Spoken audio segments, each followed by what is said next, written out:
toca mirar dentro de las bases biológicas la regulación emocional y corporal.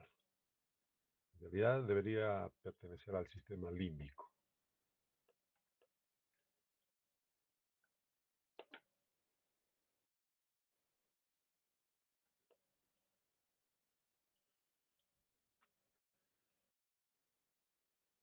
La corteza prefrontal como centro del control y regulación. En realidad es el piloto del cuerpo, ¿no? El cerebro se desarrolla, nos otorga una base biológica, pero las redes que se van a gestionar, que se van a construir en la corteza motora, van a definir cómo va a funcionar ese cerebro y ese cuerpo. Muchos deben conocer a Marian Rojas Destapé.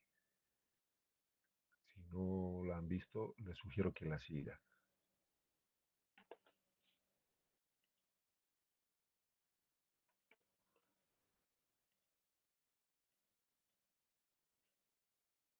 Vamos a ver el video sobre la corteza prefrontal del cerebro, en una conferencia que dio en el hormiguero Marian Rojas. Ella es neuropsiquiatra.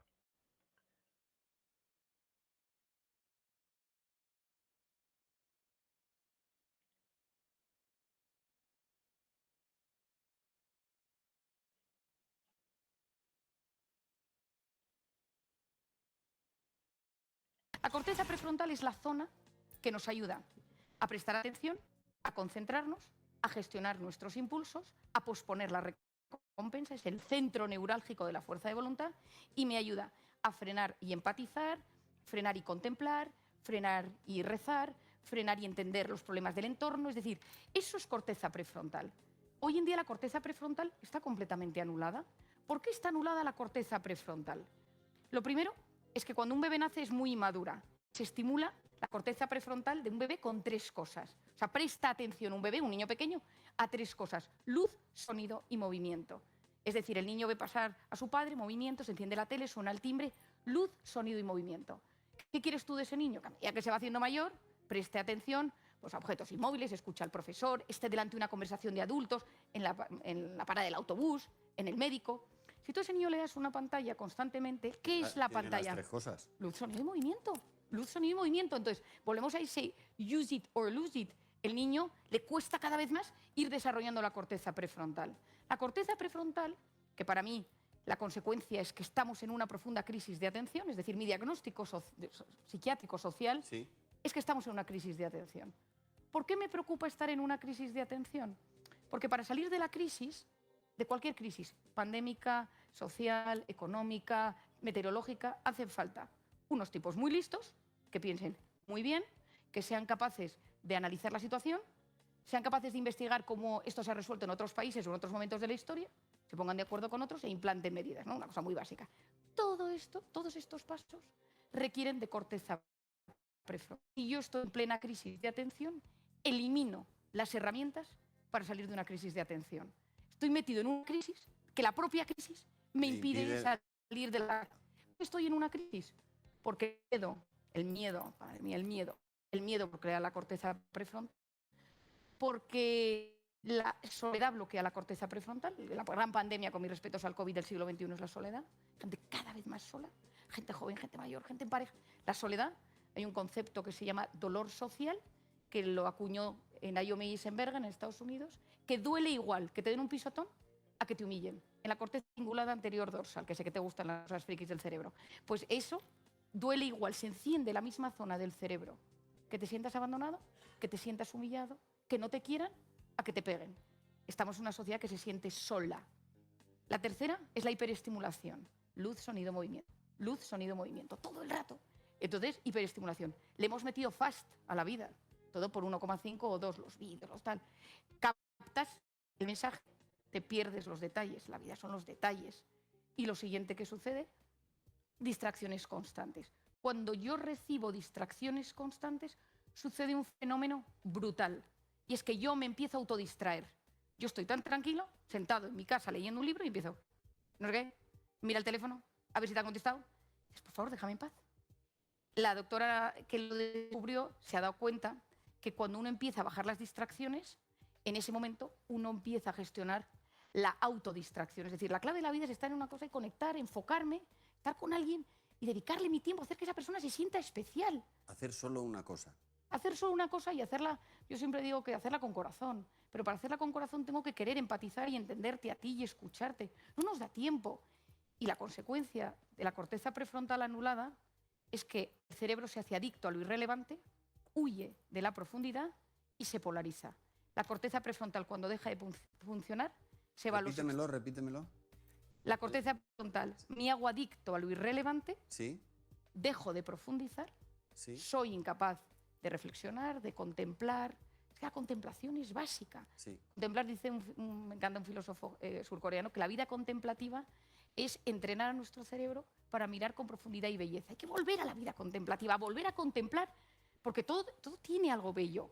Y, Y nos polarizamos. Nos polarizamos, nos hacemos radicales. Porque los algoritmos solo te enseñan aquello que a ti te gusta, pues tus algoritmos, es tu partido de fútbol, el equipo que te gusta, la ideología sea la cual sea, solo ves eso, ya no te enteras de lo que piensan los otros, son ellos los que deciden lo que tú ves en la pantalla, no decides tú, es decir, tú has dejado de tener la libertad de poder decidir lo que tú quieres hacer y entonces te conviertes en blanco-negro. ¿Es esto o es esto otro? Y ya, como la corteza prefrontal me ayuda a entenderte a ti, soy incapaz de entender tu punto de vista. Si hay algo que funciona en esta vida y para que las sociedades, las familias funcionen, es saber ponerse de acuerdo con los que no piensan como nosotros.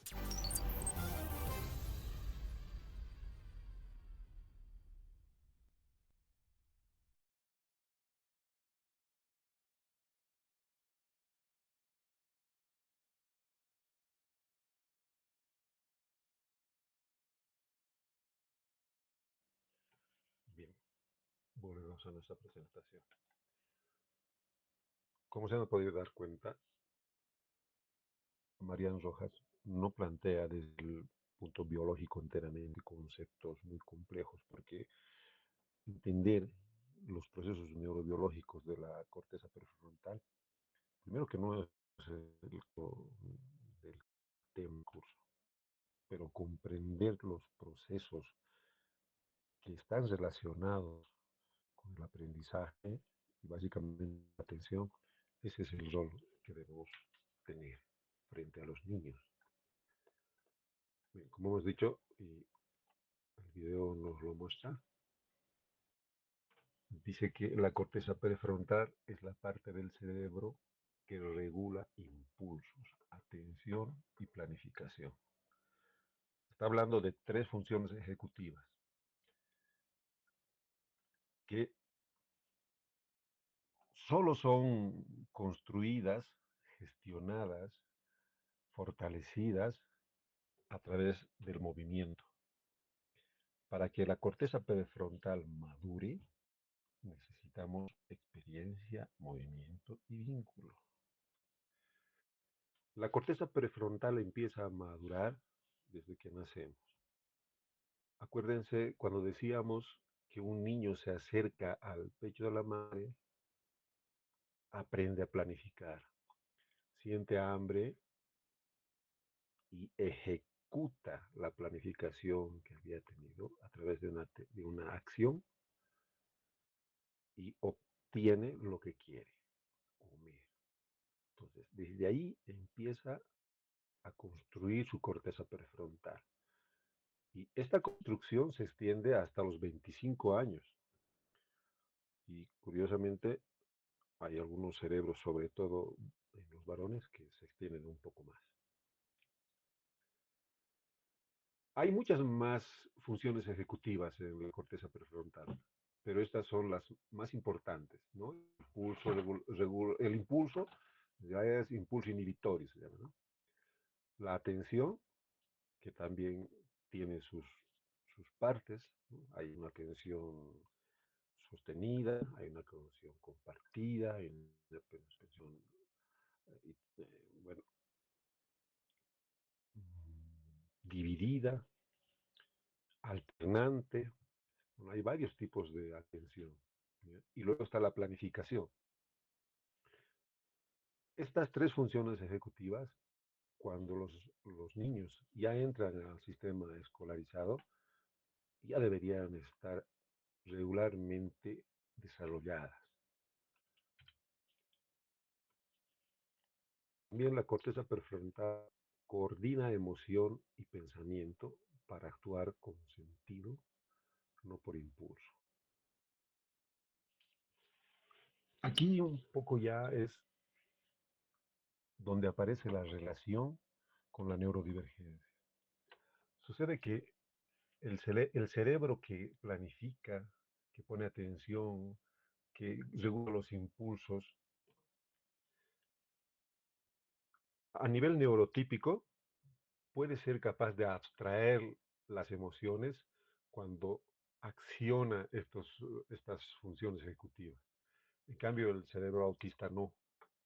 Bueno, no todos, pero una gran mayoría, las funciones ejecutivas tienen una relación muy estrecha con la amígdala, con el sistema límbico, ¿no? Y se cruzan con las emociones. Ya lo vamos a ir mirando más adelante. Nos permite entender, organizar y elegir las tareas, respuestas adecuadas. Corteza prefrontal desde el nacimiento. Se desarrolla progresivamente con la experiencia y maduración hasta los 25 años, hasta los 30. ¿No? Incluso cuando hay daño neuronal accidental, digamos, es posible por la neuroplasticidad seguir reforzando, reestructurando la corteza prefrontal. El cerebro es capaz de aprender hasta la muerte, en todo caso. La corteza prefrontal nos ayuda a pensar antes de actuar. Aquí está, ¿no? Los niños, cuando entran a la etapa escolarizada, ya deberían pensar, luego actuar. Pero sucede que a los 3 años los niños actúan, luego piensan.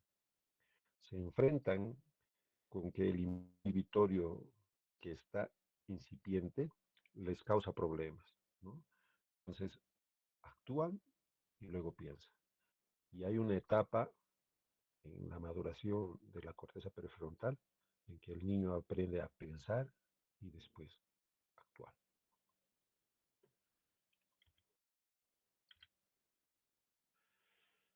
La regulación de la corteza prefrontal y la neurodiversidad. Por eso les decía que ya a partir de este punto ya empezamos a mirar y relacionar cómo la corteza prefrontal y el cerebro y todo el sistema nervioso central y periférico ya va teniendo o vamos a poder ir entendiendo qué relación hay con la neurodiversidad. Y para esto hacemos uso de nuestra pirámide. La corteza prefrontal opera en los niveles superiores, o sea, la parte de arriba de la pirámide, desde la parte morada, ¿no? Pero depende de una base corporal sensorial estable. ¿Qué quiere decir? Que hay que trabajar primero siempre la base de la pirámide. Alguno debe estar diciendo, pucha, mucha jeringueada con el tema de la pirámide y la base de la pirámide. Pero es que tenemos que entender y manejar esto como que es la vía, digamos, el manual de usuario del cerebro, ¿no? Y usualmente los sensores siempre van a estar en la base de la pirámide. La regulación emocional consolidada, de eso depende, ¿no? El vínculo y experiencia segura, de eso depende. Acordémonos, para que madure la biología del cerebro, necesita experiencia, movimiento y vínculo. Y la corteza prefrontal es parte del cerebro. Las experiencias van a tener que ver con las funciones ejecutivas. Yo aprendo a tomar decisiones equivocándome. Aprendo a caminar, aprendo a correr cayéndome. Y correr es una decisión, es una toma de decisión. Y para haber tomado una decisión necesitamos haber planificado, a veces muy rápidamente, digamos, ¿no? Aunque el cerebro emocional también nos hace correr. Ya vamos a verlo más adelante, ¿no? O sea, cuando el sistema límbico toma el control del cerebro, mmm, la corteza prefrontal se apaga. Si la base de la pirámide no está regulada, las funciones ejecutivas no van a poder activarse. O si se van a activar de forma errática, ¿no? Con errores, con fallas. En la pirámide, primero regulación y luego las funciones ejecutivas. O sea, no ha de haber funciones ejecutivas, no vamos a poder madurar esas funciones si no consolidamos la base de la pirámide. Ahora yo les planteo una pregunta para que nos las vayamos respondiendo. A ver,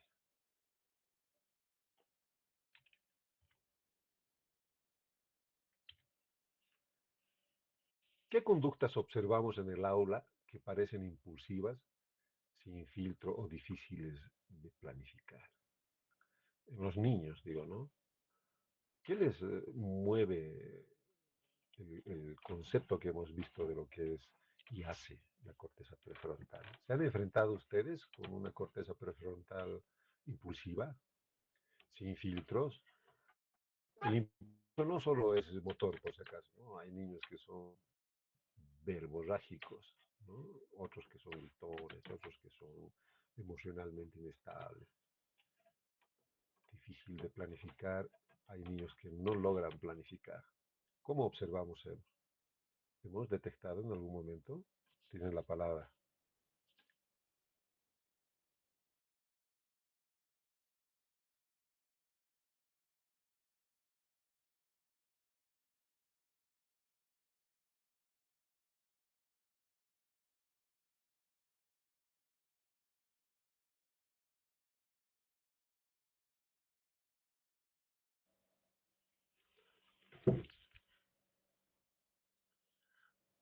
No sean tímidos y tímidas. Busquemos respuestas.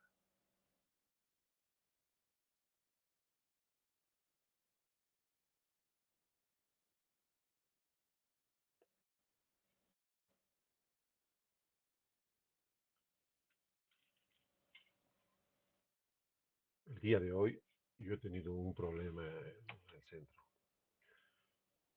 Un niño más pequeño que otro lo ha golpeado y le ha sacado sangre al otro niño, al más grande. Y lo curioso es que los dos son TDAH, pero ha sido así. Ha sido un momento de impulsividad. ¿Qué es lo que ha detonado en este niño el agresor? Analizando después con las educadoras nos hemos dado cuenta que el niño tenía una merienda inadecuada. Tenía así una merienda saludable porque era una croqueta de quinoa, pero estaba bañada en chocolate. Miren cómo una variable en el aparato digestivo y en los neurotransmisores ha determinado tan rápido, en cuestión de minutos, que el niño cambie su estado anímico y su impulsividad, ¿no? Bueno, ese puede ser un ejemplo de impulsividad, ¿no? A ver, participen, compañeras.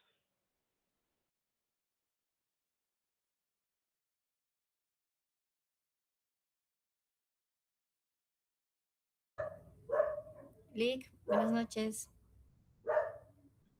Buenas noches.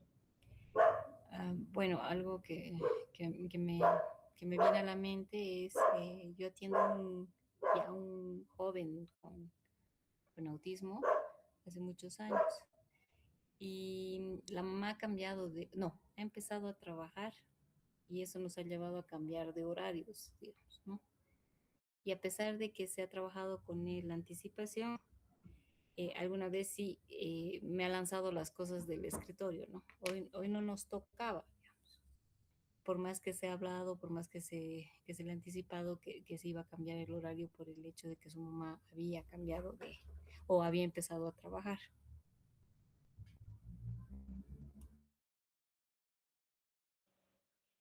Gracias, Ana. El cerebro autista al cerebro autista le gusta la predictibilidad, las secuencias, ¿no? Normalmente vemos a los niños cuando son pequeñitos, están alineando juguetes, alineando figuras, pero eso es un cerebro ordenado y está expresando secuencialidad.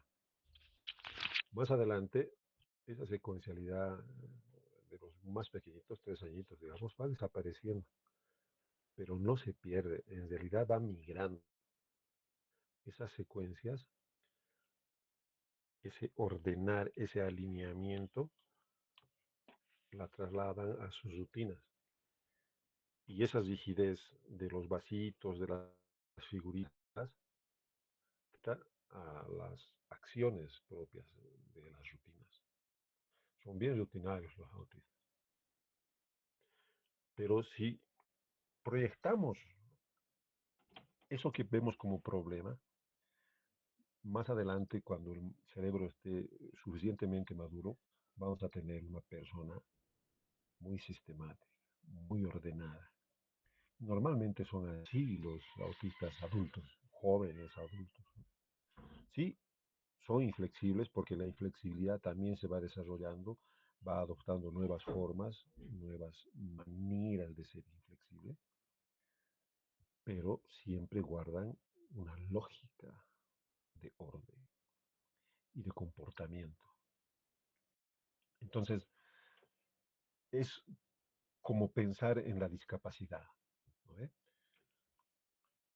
¿El autismo será una discapacidad? Sí, es una discapacidad. Pero lo que está mal comprendido, mal entendido, es el concepto mismo de discapacidad. Vamos a poner el ejemplo de un inválido, que es más discapacitado que podemos imaginar, en silla de ruedas, y que maneja solo una mano con control remoto en su casa, ¿no? Su casa está adaptada para su desplazamiento. Él no tiene ningún problema, él no es discapacitado en su espacio. Pero cuando sale a la calle se encuentra con gradas para entrar al edificio público. La infraestructura lo limita, la infraestructura lo discapacita. Si hacemos un parangón con el autismo, con el TDAH, ¿dónde estará la discapacidad? ¿Quiénes serán los discapacitantes y quiénes serán los discapacitados? Entonces, cuando nos pones el ejemplo, por ejemplo, ¿cuánto me he esforzado yo como tutora entender cuál es la lógica de la inflexibilidad? ¿Será la anticipación la única herramienta? ¿O será que la inflexibilidad del otro tiene que doblegar la estructura? Tiene que cambiar la estructura. ¿Será que el camino es la adaptación o será que el camino de adaptación tiene que ser también de ida y vuelta? ¿Será que las barreras no deben adaptarse, no deben derrumbarse? Porque es una barrera. Hay barreras físicas y cognitivas también. Ahora, a veces nos cuesta pensar empáticamente, ponernos en el rol del otro, ¿no? Una técnica en el abordaje de terapeuta del autismo es valerse de las neuronas espejo, ¿no? Incluso en los aleteos, en las estereotipias. Intenten hacer eso con los niños. Incluso niños que no les prestan atención con la mirada van a terminar viéndolos y tal vez ustedes también van a entender qué están sintiendo esos niños cuando se autorregulan con sus estereotipos. ¿Alguien más quiere hablar? Licenciado, ¿cómo está? Buenas noches. Eubio le Buenas habla, noches. mil disculpas. Adelante, Ove. Muchísimas gracias, licenciado, compañero, muy buenas noches. Viendo este tipo de situaciones, se me viene a la memoria dos casos que tuve cuando trabajaba con segundo de primaria. Uno de los casos era, teníamos un pequeño que era de repente muy cesadito, muy simpático el muchacho. Entonces resulta que las niñas, pues durante la hora de descanso en ese creo, le molestaba, bueno, en todo caso le molestaban permanentemente. Y a tanto así de que durante, creo, en un momento determinado, los había golpeado y los había maltratado. En el aula vienen las niñas, se me quejan y yo digo, yo le pregunto, no creo que sea así porque en el aula era bien tranquilito, súper tranquilito. Y resulta que quiero ver esto de verdad. Entonces me voy acomodando en un espacio de lo que es la cancha y todo eso. Y sí, el muchacho reaccionó posiblemente, ¿no? Por la rabia, quizás que porque le molestaban mucho las niñas. De repente, ¿no? Yo dije eso. Pero hay algo que me llamó la atención. Era la situación de que entraba al aula y todo tranquilito, todo normal. Delante de mí no había ni una sola palabra y los profesores igual voy preguntando, no, tranquilito. Pero resulta que nuevamente voy en el recreo y tenía esta situación agresiva con las muchachas o con cualquier muchacho que de repente estaba quizás en su contra, qué sé yo. A tal punto que cierto día había sido tanta acción de que lo había agarrado una tijera y le había cortado el pelo a una de las muchachitas. Inmediatamente vienen las niñas conmigo, termina la hora del recreo, del descanso, todos regresan menos el muchacho. ¿Y dónde está? Lo buscamos de aquí para allá. No había el muchacho en el baño de los varones y había estado escondido ahí. Sabía de la situación que había pasado y lo que había hecho en contraparte desde PIN para que no les regañemos o no se haga llamar la atención, miedo a la mamá, no sé, se había cortado el pelo igual en la parte frontal, un buen mechoncito y se notaba pues feito. No sé si esto también está incluido dentro de lo que preguntaba usted con respecto a las conductas impulsivas. Y apareció llorando, ¿no? Apareció llorando y ya uno no sabía si regañarle y todo eso. Entonces la llamamos a la mamá para conversar con ella y fue algo que la mamá decía, estoy sorprendido porque esto no pasa. No sé si esto va dentro de lo normal, Licenos, es una duda que tengo. Gracias. Gracias, Ove, por tu experiencia. Sí, bueno, la reacción impulsiva sí tiene que ver con un secuestro de la amígdala en todo caso, ¿no? Se llama un secuestro emocional, que es muy común en respuesta de los niños que sufren bullying. El bullying es algo que va acumulando mm, rabia, va reprimiendo impulsos. En todo caso, si es tranquilo en el aula, es que su impulso inhibitorio está bastante controlando, está bastante controlado. Yo creo que más bien no es un problema de control y impulso inhibitorio, ¿no? Pero cuando se desata, algo lo estimula, lo motiva. Y esto vamos a verlo en el siguiente creo que el siguiente video es que se habla de la amígdala y por qué reacciona la amígdala, ¿no? ¿Qué es lo que pasa? O sea, yo puedo decir que cuando él ha cortado el pelo a la niña, no ha sido una acción planificada. Bueno, probablemente sí, ¿no? Porque es un niño que está sometido a mucho estrés también y ha estado planificando pensar ver en el infierno de frente a los que le agreden, ¿no? Pero el propio acto en sí es un impulso de la amígdala. Ya lo vamos a ver más adelante. Pero hay que tener cuidado. Yo lo que sugiero siempre cuando veo conductas, hay que registrarlas, ¿no? En una bitácora. Ya les expliqué el otro día, cuando veamos el tema del autismo y el TDAH, vamos a mostrar la estructura de una bitácora de registro de conductas. Pero vale la pena registrar estos incidentes, ¿no? Porque se puede anticipar, podemos modular las relaciones entre los jóvenes y entre los niños, porque evidentemente por algo lo molestan, ¿no?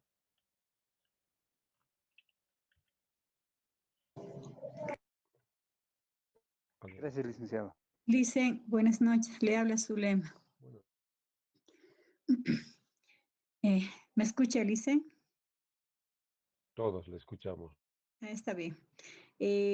Bueno, en cuanto, bueno, a algo que he ido observando y que me ha parecido un poquito en dos, por ejemplo, y eso quisiera que me saque de duda, especialmente en una, ¿no? Tengo un niño nuevo que tiene autismo, ya está diagnosticado ya. Para mí es un poquito, he ido trabajando, es tranquilo. Los dos que tengo, uno es de autismo segundo grado, pero le estoy hablando del niño que tiene autismo de primer grado, ¿no? Hay algunas conductas que este último está, bueno, el año pasado casi a la finalización empezaba a demostrar y que, bueno, no sabía tal vez cómo tenía que sacarle yo para que vaya al baño.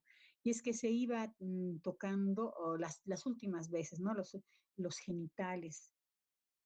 Ya, no sé si era porque le picaba mucho, yo hablé con su mamá y me dijo ella de que sí, creo que le molesta un poco y yo le dije, ¿no? Y a veces esto pasa donde cuando estamos en clases, ¿no? Y a veces es muy sorprendente, o sea que no, porque trabajamos con niñas y niños. Entonces, bueno, esa es, ¿no? A veces como que te sorprende, a veces yo voy y le digo, ¿quieres entrar al baño? ¿Vas a ir al baño? Ve al baño porque está al frente, ¿no? Entonces él va. Entonces, eso sí es esto algo que es típico de ellos, ¿no? Porque trabajé tampoco, como todos son diferentes, en algunos que he trabajado no les daba eso, ¿no? Y de él estaba todo tranquilo, sino ya que al culminar el año ya me he dado cuenta que era más continuo esto. Y después de mi otro pequeño que tiene autismo, segundo grado, le cuento de que yo me sé quedar con él, ¿no? En el recreo y lo que él, bueno, al principio era, ¿no? Que él salían todos y se quedaba. Y él recién se paraba y empezaba a dar vueltas. Él daba vueltas o sea, alrededor, ¿no? Del curso, dentro del curso, daba 47 vueltas. Yo siempre, como usted dice, siempre he ido registrando. Y dije yo, ¿qué pasará si se puede pasar si se puede pasar del número, o sea, si pasa o menos, ¿no? Y una de esas veces le cuento que dio las vueltas y no sé si se confundió, pero no era 47, era 48. Yo conté, cuando él sin darse cuenta ha vuelto a contar y justamente un niño entró y le dijo, ¿qué estás haciendo, Rodo? ¿No? Se le ha acercado y le ha abrazado y él es tranquilo, le cuento, pero ha reaccionado de manera que se ha hecho así sus brazos y le ha hecho caer al niño. Y dijo, no, él, no. Y otra vuelta ha empezado a volver a contar desde el uno, ¿no? Pues sus vueltas. Y justo tocó el timbre, ¿no? Y eso, o sea, sabemos que les frustra eso, ¿no? Y se puso no, otra clase a querer hacer berrinches y él no lo hace, porque hemos puesto límites, he puesto yo. Entonces yo le dije, ¿no? Entonces hemos salido y he tratado no de hablarle porque a veces que no entienden, ¿no es cierto? Pero sí me senté, o sea, le miré a los ojos y un poquito hablé con él.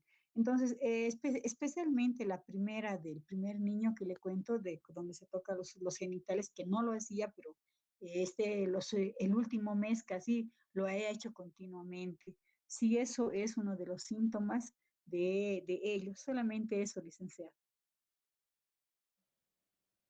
Zulema, ¿qué edad tiene el niño? 6 años. Gracias. No hay una conducta erógena en todo caso, ¿no? Cuando se toca los genitales. Lo que hay que siempre mirar es el descarte biológico. Sucede que en el autismo es muy común ver disbiosis intestinal. ¿No? Hay un desequilibrio en la microbiota y el hongo más común que todo el mundo, todos los seres humanos tenemos es la cándida. Y bueno, pues la cándida cuando se excede en el intestino migra a otras partes del cuerpo y invade la piel, y invade las zonas húmedas del cuerpo y causa escozor, causa picor. Entonces, hay que descartar eso. Por eso, la primera puerta en el tema de la alimentación adecuada es desparasitar y mirar esto de la cándida cuando hay esas señales de escozor en los genitales. Con seguridad es cándida y hay que atacar clínicamente a la cándida y va a desaparecer. Porque de lo contrario va a estimular las reacciones erógenas, ¿no? Y eso ya es un problema diferente. Ya no es solamente biológico de una disbiosis o de una infección. Infestación en este caso, ¿no? Eso con respecto a los frotes, ¿no? Con respecto a las vueltas, interesante tu experiencia. ¿Has probado dar 47 vueltas? Me imagino que no. No sé si aguantarías, pero No, fíjense, dice. ¿sí? ¿Ha Pero él intentado? siente, noto que a él le gusta, porque da, y yo primeramente, la primera vez, qué raro, no, y no contaba, pero ya he visto así, entonces yo he ido y he ido contando, como al revisar los cuadernos he contado y eran 47 todo el tiempo. No hice un rato yo, pero no pasaba de los 47 y llegaba a los 47, pero un día que se pasó, eso ha sido lo que se ha frustrado. ¿No? Entonces, justo entró un niño y le ha preguntado y su brazo ha jalado así, ¿no? Y se frustró demasiado. Entonces, al otro día volvió a y eso me pareció, o sea, no veía tanta exactitud de ellos. Claro, ellos manejan los colores también, los clasifica bien, no todo exactamente lo hacen. Entonces, Es- eso dicen, esa experiencia quería compartirles. Estamos hablando de predictibilidad, ¿no? Lo de las vueltas es un mecanismo de autorregulación del niño, ¿no? Básicamente. ¿Y cómo uno se da cuenta que es esto? Porque él se sobresatura sensorialmente. La verdad, si es un niño autista con estas estereotipias y durante todo el tiempo de clase aparenta ser normal, él está enmascarando el estrés que está soportando y lo está haciendo de forma consciente y ya está planificando y está deseando quedar solo para sacar todo ese estrés y que en el siguiente periodo no lo perjudique. Entonces, cuando él se ve solo, encuentra un lugar seguro donde hacerlo, porque sabe su cerebro que el resto no lo va a comprender. ¿Cuál es la vía ahí? Por eso le preguntaba si se había atrevido a dar las 47 vueltas. Es un reto para el sistema vestibular, para nosotros no muy recomendable, ¿no? Con 47 vueltas a vomitar, ¿no? Sin embargo, ellos sí lo pueden hacer y a mucha velocidad además. No sé, no has mencionado vos la velocidad a la que da las 47 vueltas, pero yo he visto niños que lo hacen con mucha velocidad, mucha velocidad. Ah, Sí, no lo hace a gran velocidad. ya. O sea, lo hace y pienso que es una manera de desfogarse porque veo que siente placer, ¿no? al hacerlo él, ¿no? Y si muchas veces acaba los 47, va y le digo, pásame esos lapiceros, va y me pasa. Lo que le gusta también, que he visto, que le gusta abrir las cortinas ¿qué se llama? Del curso, son amplias las ventanas, le gusta abrir. Eso también vi. Ahora nosotros, como seres humanos neurotípicos, convalidamos o validamos, digamos, cuando el profesor se va al patio trasero y se fuma un cigarrillo.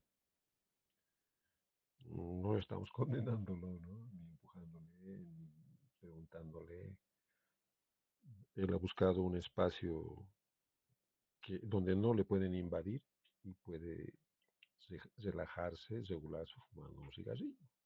Está muy validado y hasta les ponen letreros, ¿no? Zona no smoking, ¿no? O digo smoking, ¿no? No puede fumar ahí, zona libre de... Bueno, estas cosas pasan con el sesgo cognitivo, ¿no es? Condenamos una cosa y otra cosa que es exactamente lo mismo, pero que tiene un sentido inclusive más noble, porque el cigarro relaja el sistema nervioso. Exactamente lo mismo hace las vueltas. Dispara dopamina, serotonina al sistema nervioso. El cigarro hace lo mismo. Otras cosas feas más, pero bueno, es más saludable dar las 47 vueltas que fumarse una marihuana, digamos. Aunque la marihuana sí daría el mismo efecto y mejor todavía, ¿no? Obviamente de forma dosificada, ¿no? Hay intervención a base de marihuana, por si acaso, ¿no? Alguien más.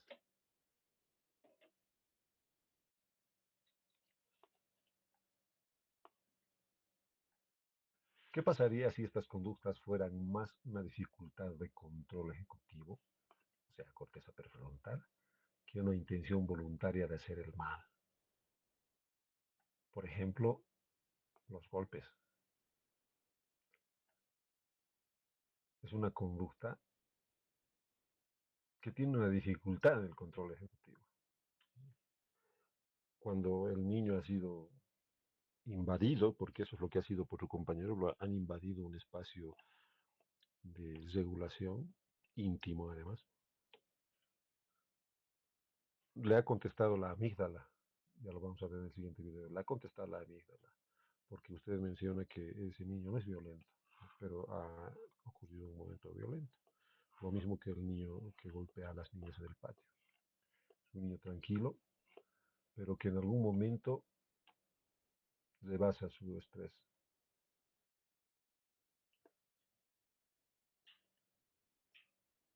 Y aquí la pregunta, ¿no? Del niño. ¿Qué ajustes pedagógicos podríamos hacer antes de exigir funciones ejecutivas? Ya, cualquiera que sea esta, ¿no? Estamos aquí mostrando tres: organización, planificación, autocontrol, considerando la maduración de la corteza prefrontal. ¿Qué ajustes pedagógicos podríamos hacer antes de exigir que estas funciones ejecutivas respondan como nosotros pensamos que es lo correcto, que deberían funcionar así? En el caso de las 47 vueltas, ¿cómo sería que todos los compañeros del aula tuvieran esa experiencia de las 47 vueltas como un ajuste pedagógico, de empatía además, ¿no? ¿Cómo sería? ¿Qué cosas se les pueden ocurrir a ustedes con los problemas que tienen en el aula? Dicen, bueno, a consecuencia de lo que vimos, ¿no? Y siempre a veces algún niño entraba. Yo les he explicado a los niños, o sea, antes que él venga, ¿no es cierto? O sea, les he explicado a los niños cómo es él, ¿no? Para que ellos no se asusten, les he preparado. No le gusta mucho la bulla y en algunos casos no les gusta, en algunos de los casos que se les acerquen, ¿no? Entonces, ya los niños ya lo han ido viendo y conociendo, sino que lo que les han sorprendido a ellos es que las vueltas, ¿no? Las vueltas en el curso. Entonces, un día, como a él no le gustaba mucho salir al recreo y se quedaba en el curso, Entonces alguien, o sea, surgen, ¿no? Las preguntas, ¿por qué él se queda y nosotros no? ¿Por qué él puede, o sea, correr así y nosotros no en el curso? Y yo les he dicho, ¿no? A los niños, les he dicho por esta razón, ¿no es cierto? Y en una de esas hemos salido y les he dicho, ¿qué tal? A ver si ustedes van por el curso y se siente Edwin. Es lo mismo. Y otros decían, sí, profe, sin hacer bulla. Entonces han ido así. Y él iba viendo, le cuento, iba viendo cómo, y se ha empezado a reír, a mirarles, ¿no? Y después les he dicho, en una de esas le he dicho, ¿le puedo agasar? Me dice uno de los niños. Yo le dije, sí es que se deja, pero a veces no les gusta, le dije. Entonces, él se lleva con una compañerita mejor, no es mejor amiga, pero por lo menos, o sea, le da los lápices. El niño pinta a veces, le hace caso a la niña. Lo que hemos logrado y lo que, bueno, lo que hemos rescatado es que esa niña con el otro niño le han tratado de sacar al recreo. Algunas veces se iba y desde las gradas veía todo lo que jugaban ellos, ¿no? Y se volvía a entrar al curso. Y un día, o sea, hemos ido, me ha agarrado de la mano, estaba yendo. Yo le he dicho, ¿te vas a sentar aquí? Le dije, sí, me ha dicho. Bueno, le he dicho, estaba yendo y le he visto que se ha agarrado de mi mano.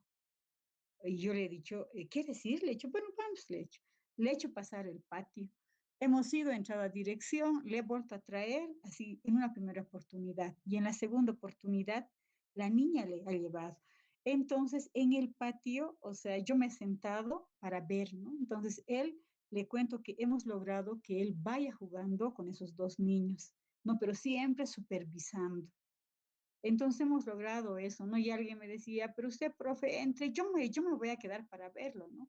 Pero siempre hay que tener mucho cuidado con eso, ¿no? Él lo que va es corre y da las vueltas también, pero ya no son esas vueltas tan grandes en el espacio que nos sentamos, que es un espacio pequeño para cuidar, pues son niños pequeños, ahí da, ya no las 47 vueltas, da, creo que se cansa y se siente en las gradas y su merienda saca. O sea, hemos logrado tal vez que no se quede en el curso, sino que se trate de integrar, ¿no? Entonces juega detrás de un niño, va por detrás, o le siguen a él, ¿no es cierto? Cuando da las vueltas. Entonces, bueno, hemos tratado, por lo menos hemos hecho de que vaya al recreo y que, o que se siente, o que observe, o que coma la merienda ahí. Eso es lo que hemos hecho, Liz. A súper su lema. Has hecho ajustes pedagógicos. Sin embargo, todavía podemos avanzar más, ¿no? ¿Qué tal un ajuste pedagógico en el contenido mismo? Pero es un proceso. Y tienes toda la razón cuando dices lo incluimos. No has dicho inclusión, has dicho incorporación. Y el proceso de inclusión es más complejo todavía, ¿no? No es él únicamente el que se tenga que incluir. La estructura lo tiene que incluir también. La adecuación curricular no es una forma especial de tratar el contenido para el niño.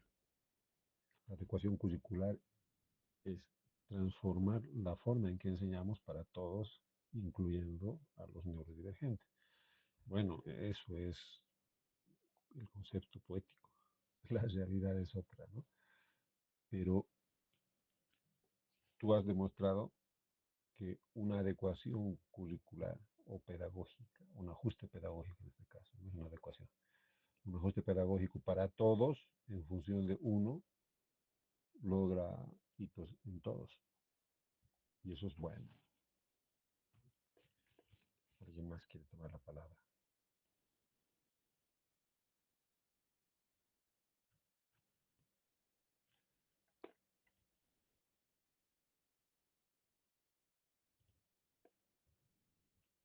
El comportamiento difícil no siempre es intencional. Muchas veces es un reflejo del cerebro que aún está inmaduro, no está maduro, ¿no? Y necesita apoyo para organizar, planificar y regular. El cerebro emocional, el sistema límbico y la conducta.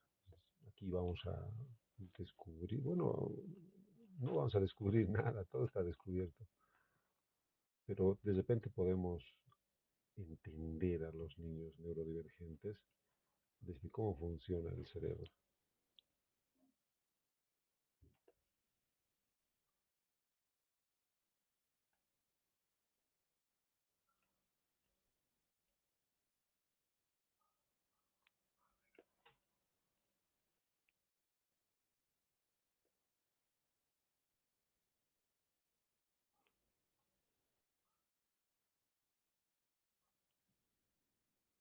¿Sabías que tu cerebro reacciona antes de que tú pienses?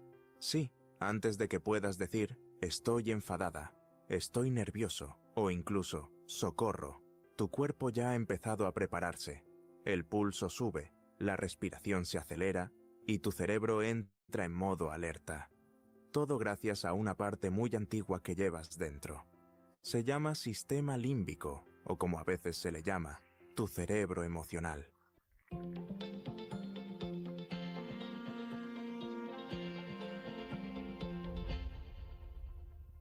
Imagina que tu cerebro es como un edificio. En la planta de arriba está la parte racional, la que piensa, decide, calcula, pero en el sótano vive alguien muy sensible, reacciona rápido, a veces demasiado rápido. Ese alguien es el sistema límbico. Está formado por varias estructuras, como el hipocampo, que guarda recuerdos, el tálamo, que filtra la información, y sobre todo, la amígdala. No, no es esa que te sacaban de pequeñas si tenías anginas. Esta es otra, una especie de alarma emocional. La amígdala escanea todo lo que pasa a tu alrededor, y si detecta un posible peligro, activa la respuesta sin preguntar. Por eso a veces te asustas con un ruido, o te pones nerviosa sin saber por qué. No es que estés exagerando, es que tu amígdala ya pulsó el botón rojo. Y lo curioso es esto, tu amígdala puede reaccionar antes de que la parte racional del cerebro entienda qué está pasando. Primero sentimos y luego, si podemos, lo pensamos. Esto explica muchas cosas, como por qué a veces explotas, lloras sin motivo aparente o te quedas en blanco cuando te hacen una pregunta difícil. No estás loca, no estás roto. Tu cerebro simplemente está intentando protegerte. Eso sí, a veces se pone un poco paranoico, como si viera peligro donde no lo hay. Pero aquí viene lo bueno, aunque no podemos desconectar la alarma, sí podemos enseñarle a sonar solo cuando es necesario. ¿Cómo? Con conciencia, con práctica, con respiración, terapia o meditación, tu corteza prefrontal, esa parte racional, puede aprender a calmar a la amígdala. Y poco a poco, pasamos de reaccionar a responder, porque tú tienes emociones, pero no eres esclava de ellas. Y eso, aunque tu amígdala se moleste un poco, es una gran noticia. ¿Y tú? ¿Alguna vez sentiste que reaccionaste sin pensar?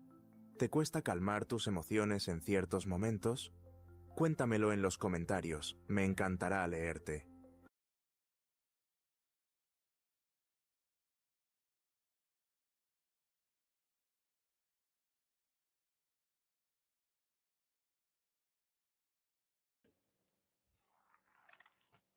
Aquí nos muestra el video. El sistema límbico regula emociones y respuestas ante estímulos. Y lo hacen en automático. No pide permiso al cerebro racional, a la corteza prefrontal en este caso. No le pide permiso. La amígdala asigna significado emocional a estímulos y prepara respuestas. Tiene dos alternativas únicas la amígdala. Solo conoce esas dos. Golpear o escapar. Lucha o huida. Emoción y cognición están interconectadas. No hay aprendizaje sin regulación emocional. La amígdala y el sistema límbico alertan algo antes que la persona tenga tiempo para razonar. Vamos a ver algunos ejemplos de este fenómeno, aunque aquí ya nos los han dicho dos experiencias, ¿no? Recuerdan el caso de la niña que tenía que salir por una puerta y colapsa. Es la amígdala tomando el control. El niño que golpea a otro es la amígdala tomando el control. Hay algo más clásico que pasa en nuestro medio, ¿no? Sobre todo los varones, que tenemos una amígdala más grande, en todo caso, más desarrollada. ¿Por qué? Porque evolutivamente tenemos que luchar contra los mastodontes para comer. Digamos, eso es lo que ha hecho que nuestra amígdala se desarrolle más, porque cuando venía un diente de sable, teníamos que salir corriendo. Antes de que siquiera lo veamos, de repente nuestro cerebro sentía su olor, etcétera. Pasa con los caballeros que conducen y hay alguien que está en su delante. Cuando se da cuenta el cerebro racional, ya le está mentando la madre al de adelante, ¿no? Esa es la amígdala reaccionando ante la situación, tratando de resolver de forma independiente el problema. La amígdala asigna significado emocional a estímulos y prepara respuestas, apenas dos: lucha o huida. Podemos encontrar ejemplos de aquello en nuestra experiencia pedagógica.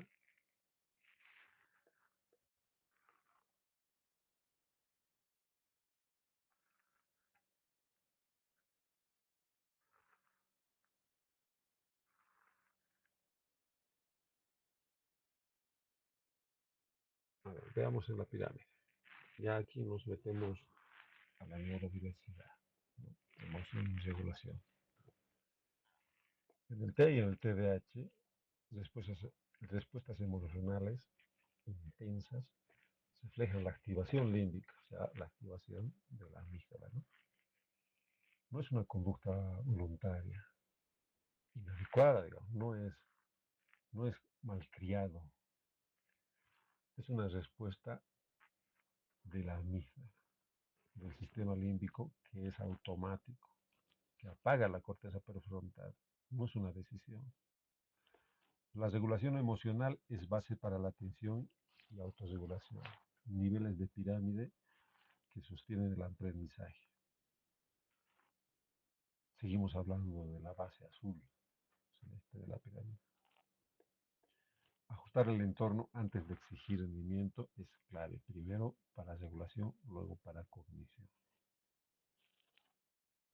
En lugar de castigar, interpretar y ajustar el entorno según la activación emocional evita escaladas y favorece la autorregulación. El entorno define el comportamiento de los niños con TDAH, ¿no? Pero aquí en el video nos han dado algunas estrategias para trabajar la, el entrenamiento de la amígdala, porque como toda parte del cerebro, también podemos estructurar redes neuronales que la manejen y la administren de mejor forma, o redes auxiliares en este caso, ¿no? Y menciona varias, ¿no? Menciona el movimiento, por ejemplo. Movimiento, ritmo, respiración. Eso es lo que menciona. Vamos a la respiración. La amígdala, cuando se activa, es irracional, ya hemos dicho, solo sabe golpear y escapar. ¿Cómo lo vemos en el TEA, por ejemplo? Eh, Hay un desajuste emocional, mal llamado berrinche, digamos, ¿no? Hay un colapso, un burnout, que le llaman los autistas. Es un apagón de la corteza prefrontal y la amígdala actuando. Puede ser golpeando, golpeándose, zapateando, llorando. Las reacciones son diversas, pero son la misma amígdala en todos los casos. Normalmente, si dejamos tranquilo en un espacio seguro al niño, esa situación va a calmarse de por sí, sin intervención. Cuando uno habla con una amígdala, no, nada funciona. No le va a hacer caso absolutamente a nada, va a seguir pateando, golpeando. Lo único que la va a desactivar es el oxígeno. Cuando dejamos que el berrinche pase, que el colapso pase, pueden transcurrir 5, 6, 10 minutos y automáticamente el niño vuelve a tener el mando de su corteza prefrontal y se acerca y a veces como si nada hubiera pasado. Ahora, cuando estamos en buenos momentos, por ejemplo, en educación física, lo correcto sería enseñarle a respirar al niño, porque lo único que desactiva la corteza, digo, la amígdala, es la respiración, el oxígeno. Miren, en este momento ustedes hagan memoria de cómo respiran. Tienen pulmones desde arriba hasta la altura del diafragma. ¿Y cuánto de esos pulmones usan para respirar? Están utilizando un cuarto del pulmón, de cada pulmón, ¿no? Medio entre los dos. La respiración correcta, bueno, hay varios modelos de respiración. 4, 7 o 4, 4, 7, 4. Hay 4, 8, 6. Inhalamos 4 segundos, sostenemos 6, exhalamos 6, digamos, o 8. Son respiraciones profundas. Esto deberíamos enseñar a todos los niños a aprender a respirar de forma controlada. Por ejemplo, una actividad en clase cuando todos están medio cabeceando sería interesante respirar, ¿no? Pararnos todos, respirar, levantando los brazos, oxigenar. El oxígeno es de los pocos elementos que entran rápidamente al torrente sanguíneo y llegan con la misma velocidad al cerebro. Y por eso es que tienen la capacidad de desactivar la amígdala. Entonces, cuando hay momentos de paz, aprendemos a respirar. Y cuando no hay momentos de estrés, activamos la respiración. Y eso podemos entrar apoyándonos con las neuronas espejo. Si nos ponemos frente de un niño y empezamos a respirar moviendo las manos, de un niño autista estoy hablando, tarde o temprano va a terminar imitándonos. Y si de paso hacemos que esta respiración sea lúdica, con ritmo, con movimiento, va a ser mejor todavía. Y cuando esté en un estrés, va a poder asociar el ritmo, la música, el movimiento, mirarme, mover las manos. Hay diferentes detonantes, incluso la palabra puede ser, ¿no? Yo en terapia el año pasado tuve un niño con el que trabajamos programación neurolingüística, así se llama, ¿no? Hemos hecho que el niño, cada que respiraba bien conmigo, empezábamos diciendo Simón dice, y él respiraba. Entonces, he pedido a otra de las terapeutas que en medio de su terapia le diga cuando ella disponga Simón dice, y funcionó. Pasamos el tip a la mamá, a la escuela, y el niño empezó a controlar de forma consciente, ¿no? Y era un detonante de palabra. En, en, mi, en mi centro hay niños que con solo verme se estabilizan y respiran. El año pasado había niños que ponían las manos frente de mi pecho, las suspendía suavemente y ellos entendían que eso era respirar. Desde la ventana afuera, ellos podían respirar adentro si estaban un poco desregulados o estaban por desregularse. Eso es otra cosa que también hay que observar, ¿no? La amígdala detecta cosas que están sucediendo en el ambiente, pero la corteza prefrontal del maestro, en este caso, o la maestra, puede detectar algunos detonantes del estrés en los niños. Por ejemplo, cuando los decibeles de la bulla del curso empiezan a subir. Llega un punto en el que colapsa es el autista. Cuando con una actividad en clase, sobre la marcha, la pausa activa que le llamamos, se podría regular nuevamente esto y nos evitamos.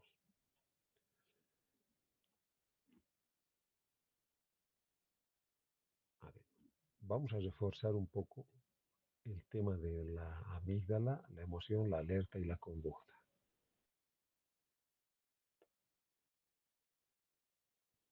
Y espero que participemos, por favor.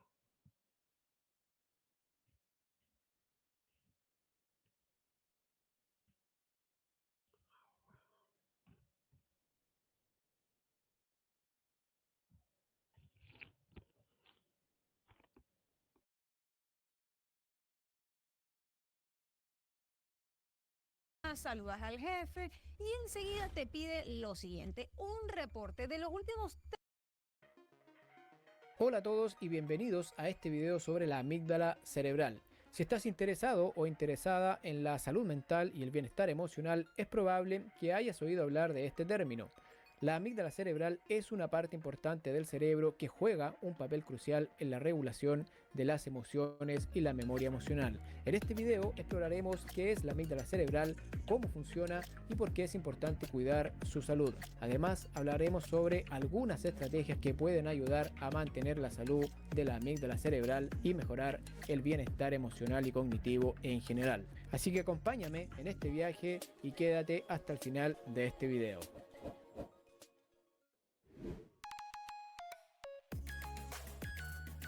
La amígdala es una pequeña estructura parecida a una almendra que se encuentra en el sistema límbico del cerebro. A pesar de ser bastante pequeña, la amígdala es una parte fundamental de nuestro cerebro, ya que juega un papel clave en el procesamiento de las emociones y la toma de decisiones. Su ubicación dentro del cerebro es cercana al hipocampo, lo que permite que ambos trabajen en conjunto.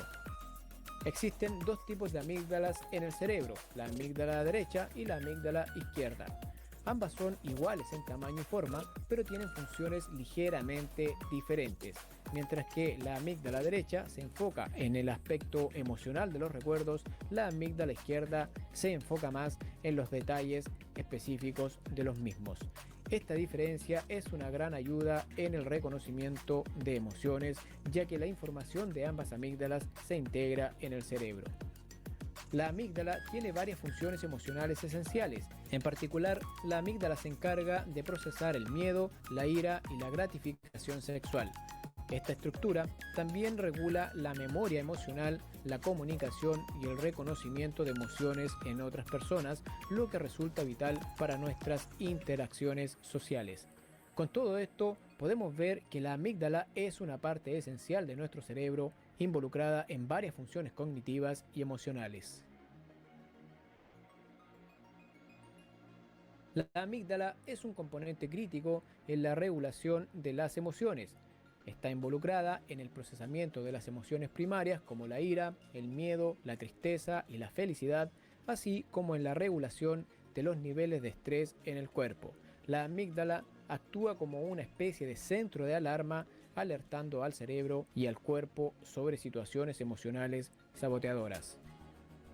Cuando la amígdala detecta una situación potencial emocionalmente cargada, inmediatamente libera hormonas del estrés como la adrenalina y el cortisol para preparar al cuerpo para la acción. Estas hormonas del estrés se preparan para responder al peligro o para ayudar al cuerpo a escapar del peligro.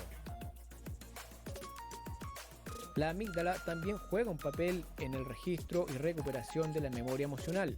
El hipocampo y la amígdala están estrechamente conectados en el procesamiento de la memoria en general, pero la amígdala es responsable de identificar la intensidad emocional de los recuerdos registrados. Esto significa que los eventos emocionalmente intensos tienen más probabilidad de ser recordados con mayor intensidad y que los recuerdos emocionales a menudo pueden desencadenar una respuesta emocional debido al papel de la amígdala en la memoria emocional. En situaciones donde las emociones son elevadas, la amígdala puede sobrepasar el pensamiento racional y la toma de decisiones en el cerebro. Este proceso puede llevar a conductas no racionales tales como reacciones de miedo inapropiadas.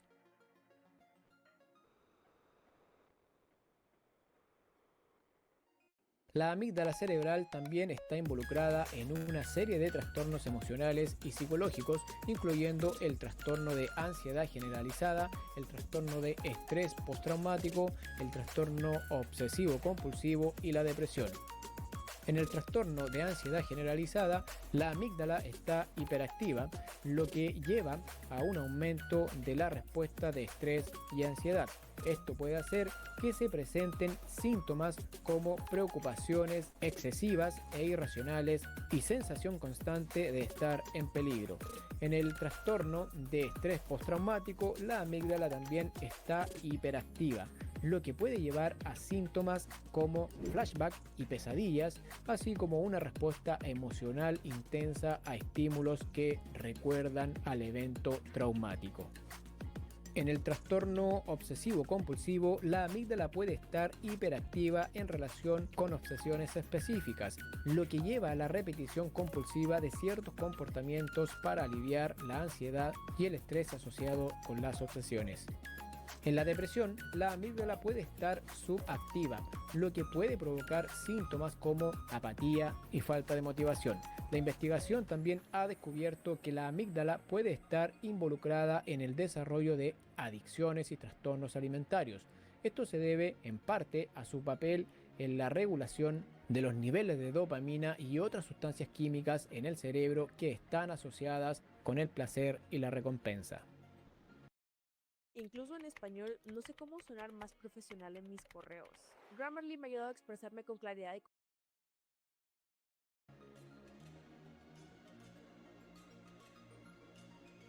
El cuidado de la salud de la amígdala cerebral es importante para mantener un bienestar emocional y cognitivo óptimo. Algunas estrategias para cuidar la salud de la amígdala cerebral incluyen: número 1. Reducción del estrés. El estrés crónico puede afectar negativamente la salud de la amígdala cerebral y aumentar el riesgo de trastornos emocionales y psicológicos. Se pueden utilizar técnicas de relajación como la meditación, la respiración profunda, el yoga y el tai chi para reducir los niveles de estrés y cuidar la salud de la amígdala cerebral. Número 2. Ejercicio regular. El ejercicio regular, especialmente el ejercicio cardiovascular, puede proteger la salud de la amígdala y mejorar la función cognitiva y emocional. Se recomienda al menos 30 minutos de actividad física moderada al día. Número 3. Dieta saludable. Una dieta rica en nutrientes esenciales y antioxidantes puede proteger la salud de la amígdala cerebral. Alimentos como el pescado, frutas, verduras y nueces, entre otros, pueden proporcionar los nutrientes necesarios para un cerebro saludable. Número 4. Dormir lo suficiente. La falta de sueño puede afectar negativamente la función cognitiva y emocional, incluida la amígdala cerebral. Se recomienda dormir de 7 a 8 horas cada noche para cuidar la salud del cerebro. Número 5. Evitar la exposición a toxinas. El consumo de tabaco, alcohol y otras drogas es perjudicial para la salud de la amígdala cerebral y aumenta el riesgo de trastornos emocionales y psicológicos. En resumen, la amígdala cerebral es una parte importante del cerebro que juega un papel crucial en la regulación de las emociones y la memoria emocional. Es esencial comprender su función para abordar problemas emocionales y psicológicos. Además, cuidar la salud de la amígdala cerebral es importante para mantener un bienestar emocional y cognitivo óptimo. Recuerda que si quieres obtener más información acerca de la amígdala cerebral u otros temas relacionados con la salud,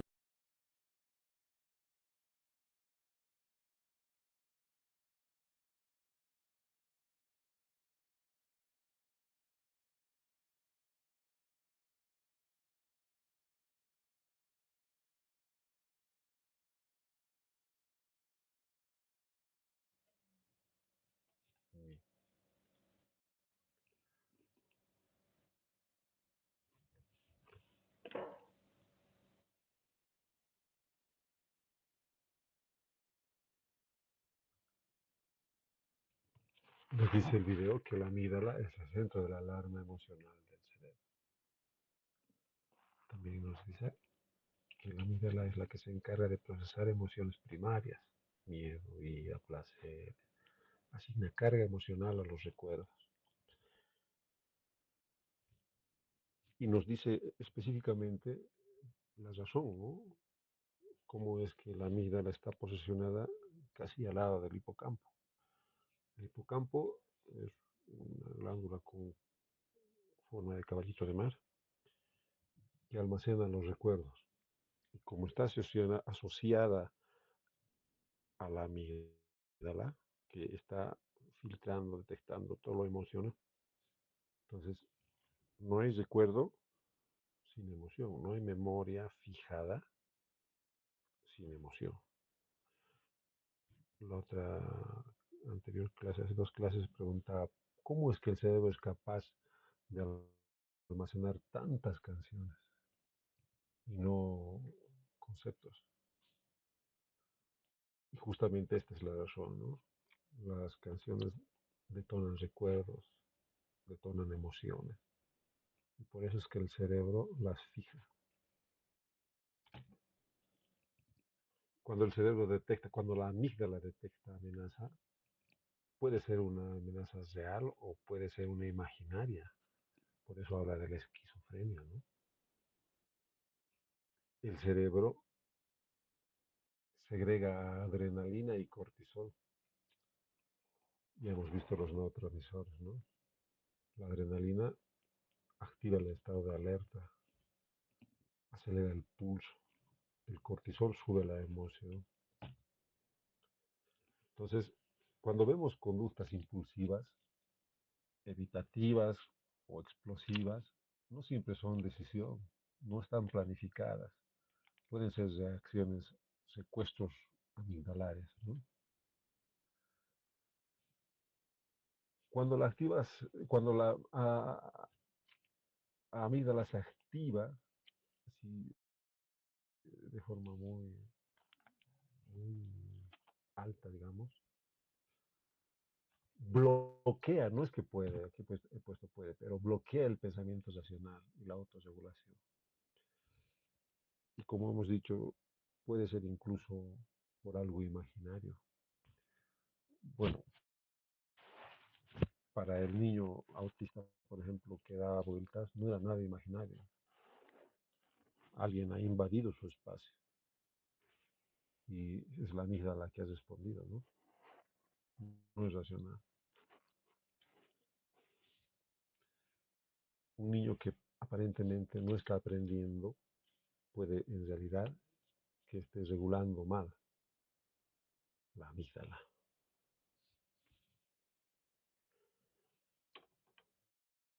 Hay un concepto, me gustaría que lo vean, no es parte del curso, pero se llama atención plena.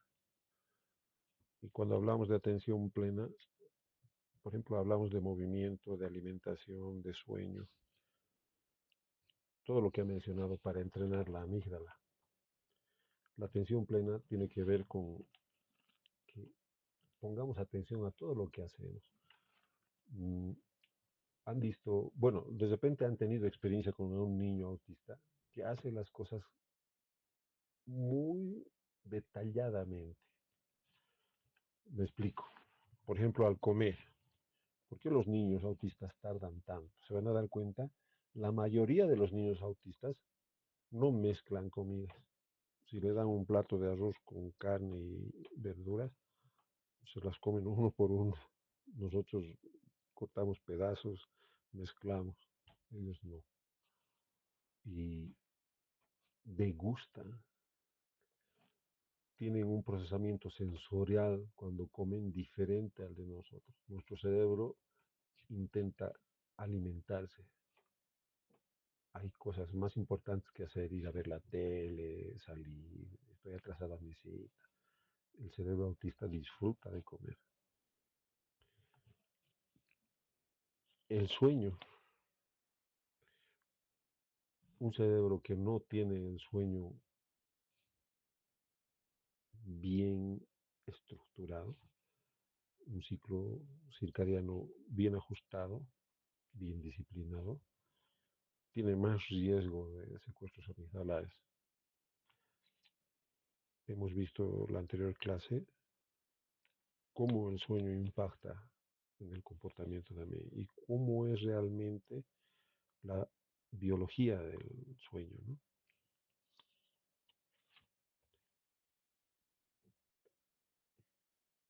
Bien. No vamos a alcanzar los niveles superiores de la pirámide si no aprendemos a regularnos emocionalmente. No vamos a poner atención sostenida, por ejemplo, que es una función ejecutiva, si nuestro cuerpo no sabe autorregularse, si nuestro sistema límbico, vestibular, no ha sido entrenado de forma adecuada.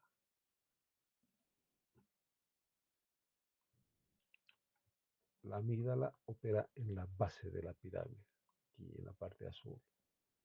Pertenece a los niveles emocionales regulatorios. Si esta base está inestable, los niveles superiores no se van a poder sostener. No vamos a poder alcanzar hitos de desarrollo por mucho que hagamos el esfuerzo. Les voy a poner un ejemplo. Una niña que ya sabe leer, ella es autista y aprendió a leer con tarjetas con el método Dowman. Primero imágenes, después imagen con texto, luego solo texto. Tiene un vocabulario bastante amplio a ese nivel. No sabe escribir, eso dicen. Pero su cerebro sí sabe escribir. El problema es que su cuerpo no lo puede hacer. Se le ha puesto a una lámina para que empiece con lo básico, las olas, hacer curvitas en la cartilla medio oficio, y estaba gritando y frustrada, así, intentando hacerlas solitas. Ha colapsado, gritaba y nadie entendía por qué, y qué estaba haciendo. Estaba haciendo esto, no puede. Pero yo sé que sí sabe leer, y si sabe leer, sabe escribir. Su cerebro sabe escribir, y ya sabe escribir. El asunto es que no puede escribir. Entonces, ¿qué pasa? La he llevado a la pizarra grande, le he dado una tiza, le he puesto la muestra y ha hecho las olas en la tiza, en la pizarra. No es el cuadernito tan chiquitito, con cuadrícula, que ha logrado controlar, porque el cuadernito es motor fino, es el manejo de los deditos y la muñeca. En cambio, el trazo en la pizarra lo ha hecho su hombro. Y ya hemos visto, o sea, la disociación del próximo distal le falta todavía transitar hacia el brazo, el codo, el antebrazo y la muñeca. Ese es el problema de esa niña. No es que no sabe hacerlo. Su cerebro conoce palabras, su cerebro sabe cómo son los trazos incluso. Su cuerpo es el que no responde. Entonces, la escuela clásica le va a dar más caligrafía, le va a dar un cóctel de estrés más complejo. La adecuación le va a dar una pizarra. Yo he intentado primero con la pizarra acrílica y también la he estresado. ¿Por qué? Porque el marcador de pizarra, el marcador de agua, fluye con demasiada facilidad y no logra hacer la presión necesaria como para controlar el trazo. En cambio, la pizarra con tiza sí. Luego transitará a la pizarra de acrílica, que es más pequeña. Luego a un papelógrafo con marcadores de agua también, que tiene una respuesta sensorial diferente que la pizarra acrílica, pero vamos reduciendo el tamaño. Luego será medio pliego y luego transitará a un cuaderno tamaño oficio y después al medio oficio. Pero no solamente será pizarra, papelógrafo, no. También será gateo, también será lanzar pelotas, todo lo que trabaja la disociación próximo-distal. Entonces, la respuesta está en observar, identificar en qué parte de la pirámide está el error y corregir ahí. La activación emocional bloquea las funciones superiores. Atención, lenguaje, escritura, planificación y aprendizaje se inhiben cuando la amígdala domina. Lo que acabo de explicarles. El ejemplo de esta niña que sabiendo escribir, teniendo atención cuando lee, lenguaje cuando pronuncia las palabras, las reconoce, porque ya no está asociada a dibujos, ella ya lee palabras, no puede escribir. Sí puede planificar, pero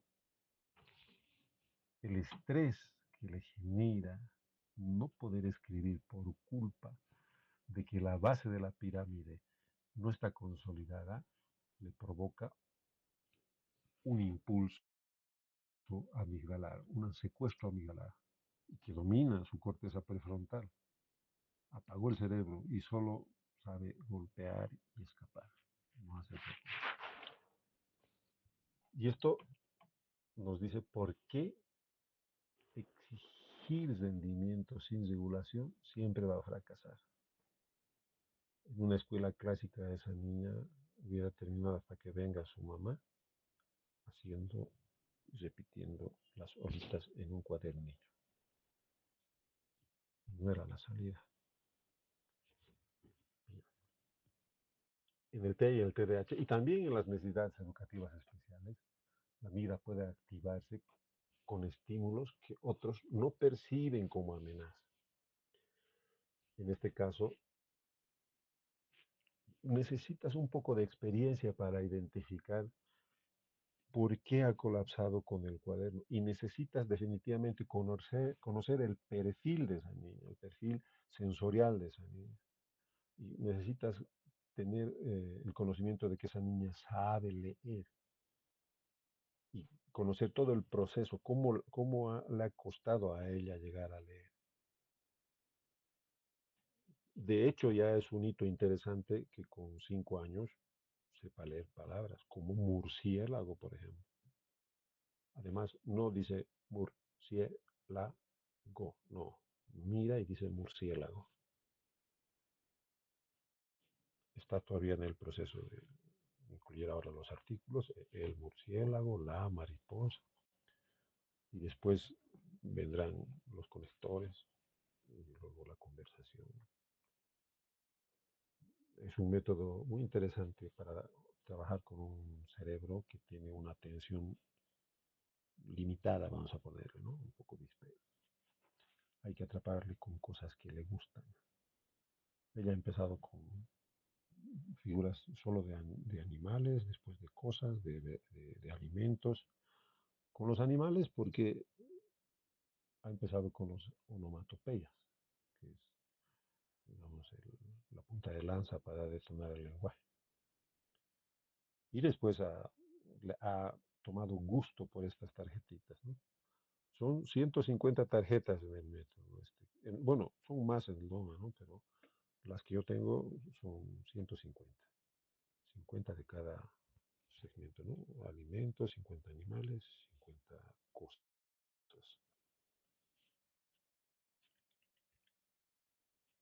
La conducta es una señal del sistema, no un problema moral o educativo. Cuando vemos una mala conducta, es que hay algo detrás de esa conducta. No hay que etiquetarla, hay que conceptualizarla, identificarla en la pirámide. Bueno, yo utilizo esta pirámide. Cuando vayamos a ver lo que es el objeto de este curso, vamos a mirar cómo podemos estimular cada ladrillo de esta pirámide. Si nos va a tomar un buen tiempo, ojalá podamos participar en esto, porque es ya un instrumento um, que lo valioso es compartir experiencias, por eso yo insisto tanto, ¿no? Porque ustedes, por ejemplo, no han tenido un caso como el que yo he tenido de esta niña. Y yo no he tenido un caso como el de las 47 vueltas. Eso nos nos aumenta, es un plus en el curso, ¿no? Que solamente escuchar, recepcionar y no confrontar en nuestro propio contexto lo que estamos conociendo. Así que, por favor, desde la próxima semana, en todo caso, participemos más, vengamos munidos de material, de preguntas, de experiencias, compartamos. Esa es la forma en que vamos a aprender. Yo agradecido por las experiencias que he escuchado aquí y con muchas ganas de ayudar además. Yo estoy abierto, tienen ahí mi teléfono, si ustedes gustan, podemos trabajar con los niños que tienen alguna dificultad y que quieren ustedes ayudar y podemos trabajar remotamente, ¿no?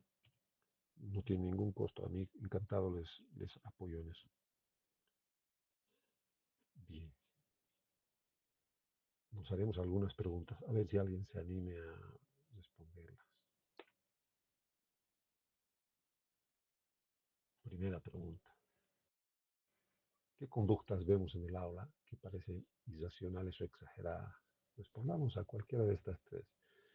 ¿Qué pasaría si esas conductas fueran respuestas de alerta y no de oposición? ¿Qué haríamos? ¿Cómo tomaríamos el problema? ¿En qué momentos del día se activan más para mirar a los niños que acompañan a ustedes? Hablando de la bitácora de registro, ¿no? La temporalidad, los detonantes. Y yo he tenido no solo uno, varios casos, ¿no? Cuando pregunto a la maestra, ah, sí, ¿y en qué momento sucede? Se sale de la aula, ¿y a qué hora más o menos? Se sale a la misma hora, ¿no? Y bueno, ¿será que tiene un horómetro? No, es la estructura. A esa hora justamente hemos cambiado de actividad. Entonces hay que trabajar la flexibilidad para transitar a la otra actividad. Ahí está el problema. Entonces, ¿qué podemos hacer para resolver esto?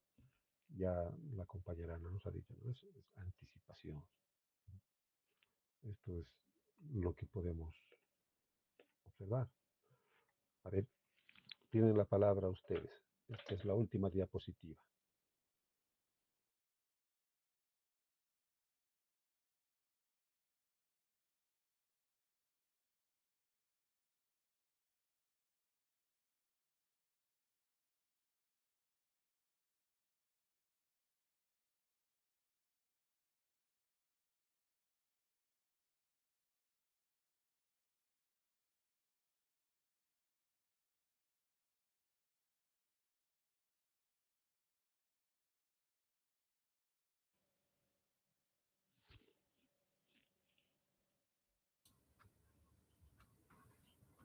Lick.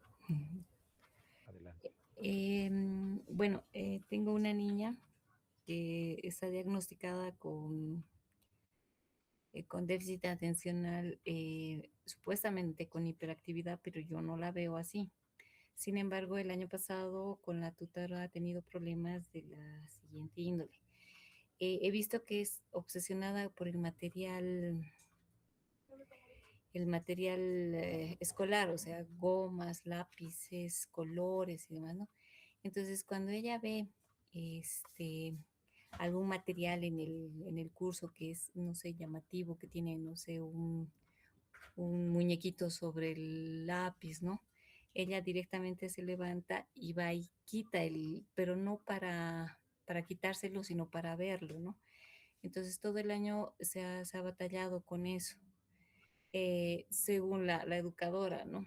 A final de año recién nos ha hecho llamar a la mamá y al equipo para que hablemos en el colegio, pero nunca había reportado la educadora hasta casi cuando iban a terminar las clases. Pero sí, la veo bien obsesionada con el material escolar. Le fascinan los bolígrafos, las reglas, las gomas, los tajadores. Y si ve algo raro en eso, quiere verlo, quiere estudiarlo.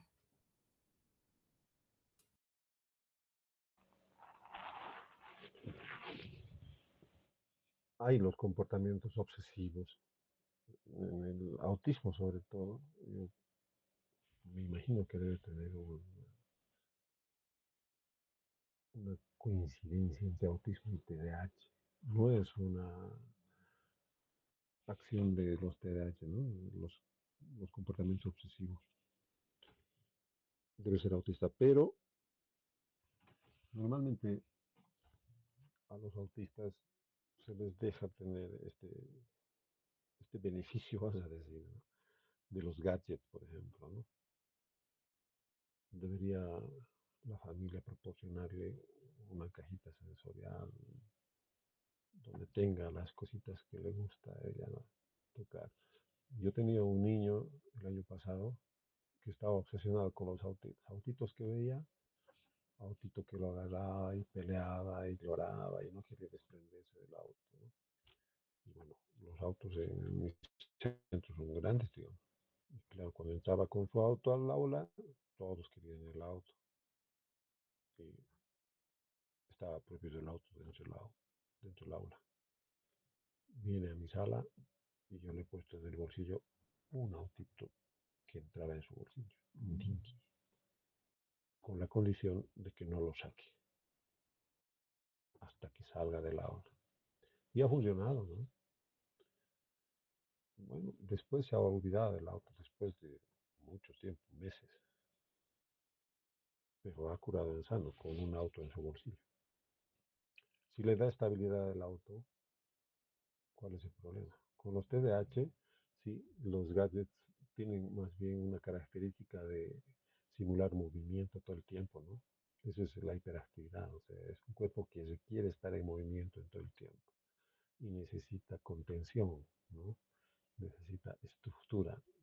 El TDAH, también el autismo, están gritando, estructúrame, estructúrame. Y esto de estructurar no solamente es estructurar el contexto, también el cuerpo. Por ejemplo, un chaleco de peso, de presión, unos calcetines más ajustados de lo normal, ¿no? Si hace falta un chaleco de presión, unas tobilleras, una ropa interior más ajustada, una polera más ajustada, unas ligas en el asiento, en los dedos. Es parte del estructurar el cuerpo también, no solamente el entorno, ¿no? Después el entorno, estructurar el entorno tiene que ver con la predictibilidad. También los TDAH esta predictibilidad. Necesitamos límites, normas, pero no límites desde el cerebro del que enseña, sino límites y normas desde el cerebro del que aprende. Mm, Quiero decir, yo pongo como ejemplo el centro donde trabajo porque las educadoras me han enseñado una cosa. Cuando un niño o un grupo de niños genera una acción recurrente, equivocada, surge una norma que se la escribe con marcador en un papelógrafo prendido en la pared. No debo subirme sobre la mesa del curso. ¿Están de acuerdo, niños? Sí. Firmamos todos con sus deditos, ¿no? Sus manitas. Y ellos se autocontrolan, ¿no? Ah, se está subiendo. Ya se autocontrolan. Y ahí van surgiendo varias normas, no una sola, varias. Lo mismo pasa en el patio. No se sube al resbalín por el tobogán, se sube por la grada. No se grita en el patio, no se corre en el patio porque nos caemos, ¿no? Y van surgiendo sus reglas, ¿no? El límite es un poco más del entorno, digamos, es algo que no se puede negociar, ¿no? Hay límites para las educadoras, por ejemplo, prohibido el celular, por ejemplo. Hay prohibiciones, prohibido tirar así, o la comida al piso. Esto estructura el pensamiento de los niños, ¿no? El comportamiento de los niños. A ver, ¿quién más participa? Elisa, buenas noches. Elisa, el año pasado había una niña de primero, de primaria, que cuando le hacían algo o se lastimaba o había algún motivo para que ella llore en el curso, se ponía a llorar, se agachaba al piso o al pupitre, se tapaba la cara y empezaba a llorar. Nadie la podía calmar, ni la profesora, nadie. Y si alguien se acercaba, lloraba más. Entonces teníamos que llamarle a la mamá, ubicarle y hacíamos que venga la mamá y recién se calmaba.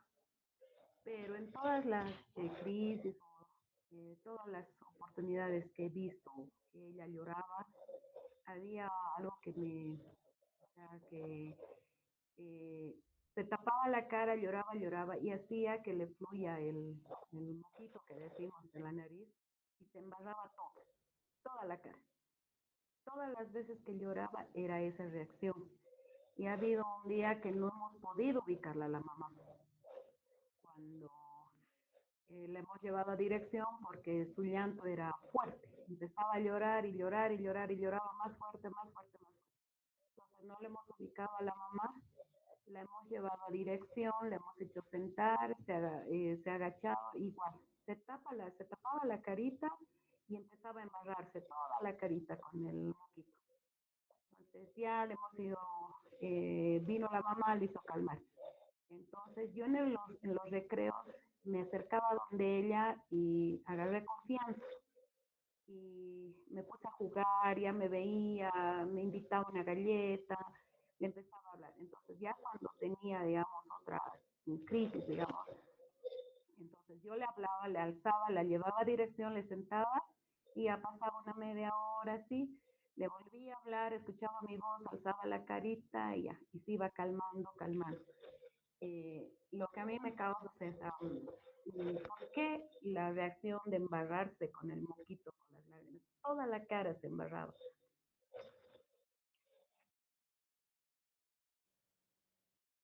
Interesante la experiencia, ¿no? Yo te haría una pregunta. ¿Qué es lo que has generado tú conceptualmente para que puedas calmarla? Bueno, confianza en ella para que me pueda, digamos, para que se acerque, porque no dejaba que se acerque nadie. Entonces en el recreo yo le miraba, le guiñaba el ojo, o me miraba, venía a quererme agarrar, entonces yo me escapaba como al modo de jugar, así. Entonces he hecho que ella tenga confianza conmigo y ya después venía, me invitaba una galletita y se escapaba. En realidad lo que has generado es vínculo. Y esto podía haber transmitido la mamá, ¿no? La forma en que se vincula con su niña cuando hay un secuestro amígdala. Y tú lo has conseguido, ¿no? Pero todavía te falta comprender el porqué de los mocos. Yo mismo no sé, tendría que hablar con la mamá cuándo ha empezado a suceder esto, si está asociado a una respuesta impulsiva o de autocontrol, de expresar una molestia, ¿no?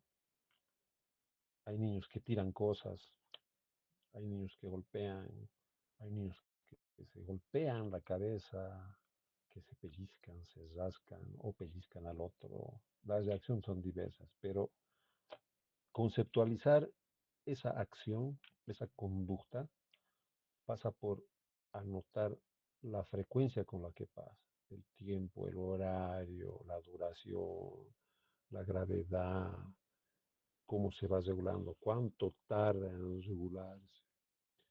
Y cuando hacemos un registro sistemático de esto, podemos encontrar patrones y podemos descubrir causas, porque la causa es la que hay que atacar, hay que cambiar. Bueno, una conducta no se extingue, no se cambia por una diferente. Lo de los mocos puede estar asociado a una historia vivida, no sabemos. Por eso digo, tiene que hablar con la mamá, tratar de entender eso, ¿no? Porque si ha surgido una conducta así, probablemente vaya a surgir otra y de mayor gravedad de repente, ¿no? Alguien más. Gracias, licenciado. A usted, Catalina.